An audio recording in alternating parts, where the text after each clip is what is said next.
Have you ever stopped mid-sentence while writing and thought, wait a second, why are almost all pencils yellow? It's one of those things we see every day in school, at work, even in art studios, but most of us never question it. You'd think the color was chosen just because it looks bright or cheerful.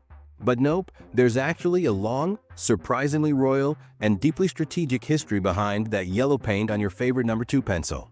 In this video, we're diving into the history, culture, and clever marketing that turned the yellow pencil into an icon. It involves 19th century luxury branding, some Siberian graphite, and even a connection to one of the most famous diamonds in the world. So sharpen your brain like a fresh pencil. We're about to answer a question you didn't even know you needed answered. Let's rewind way back to the 1500s in Borrowdale, England. That's when one of the first big graphite deposits was discovered. Locals quickly realized that this dark, crumbly rock could be used to mark sheep or write on paper. But the earliest pencils were primitive, chunks of graphite wrapped in string or stuffed into wooden holders. They weren't painted, they weren't shaped nicely, and they definitely weren't yellow.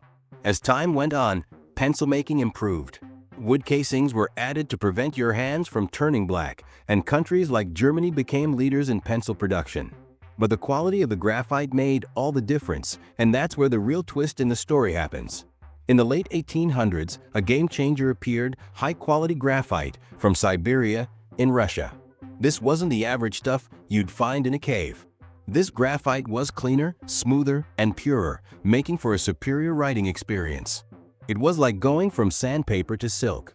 Pencil companies that got access to this graphite knew they had something special, and they wanted the world to know it. That's when the Koh-i-Noor Hartmut Company, based in Austria-Hungary, decided to do something bold.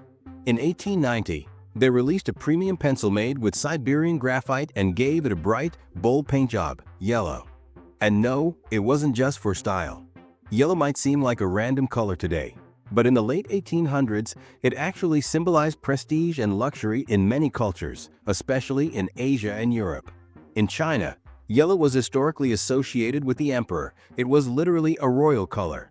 Choosing yellow wasn't just about standing out, it was a power move. It told customers, this pencil is expensive, exotic, and better than all the rest. The name they chose for the pencil?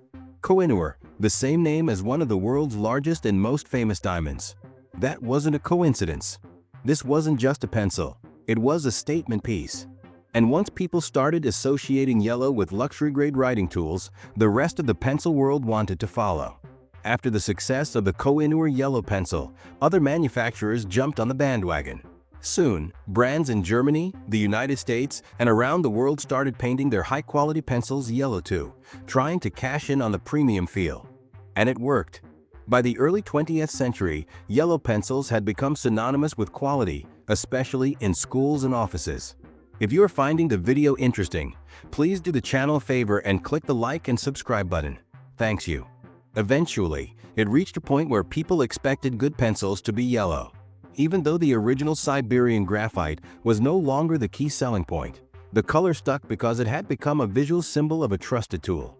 Today, more than 75% of pencils sold in the US are yellow, and it's all thanks to that one clever branding decision over a century ago. Beyond the history, yellow still makes a lot of sense practically. Think about it, it's a bright color that stands out easily on a desk, in a pencil pouch, or on a classroom floor. You're less likely to lose it. Yellow also contrasts nicely with black writing, which helps with branding and legibility when you print logos or numbers on the side. Also, many traditional yellow pencils have pink erasers on top, and that yellow and pink combo is so iconic now that it triggers a nostalgic response. It's like comfort food, but for writing. Of course, not all pencils are yellow. Artists often use graphite pencils in sleek black or natural wood finishes, especially brands like Staedtler, Faber-Castell, or Tombow. These are often targeted at professionals and focus more on the feel and finish than brand signaling. And mechanical pencils? Those are in a league of their own and rarely yellow. But when it comes to the classic number 2 wooden pencil, especially in schools and testing centers, yellow still reigns supreme. Today, some yellow pencils still carry the name Koh-i-Noor in tribute to that original design. And while most graphite is now synthetic or sourced elsewhere, the legacy of the royal yellow pencil lives on every time you sharpen one. Who knew something so simple could have such a deep backstory? If you learned something new today or just love quirky history, hit that like button, subscribe, and drop a comment below. What's another everyday object you've always been curious about? Let's explore it together in the next video. Thanks for watching, and stay sharp.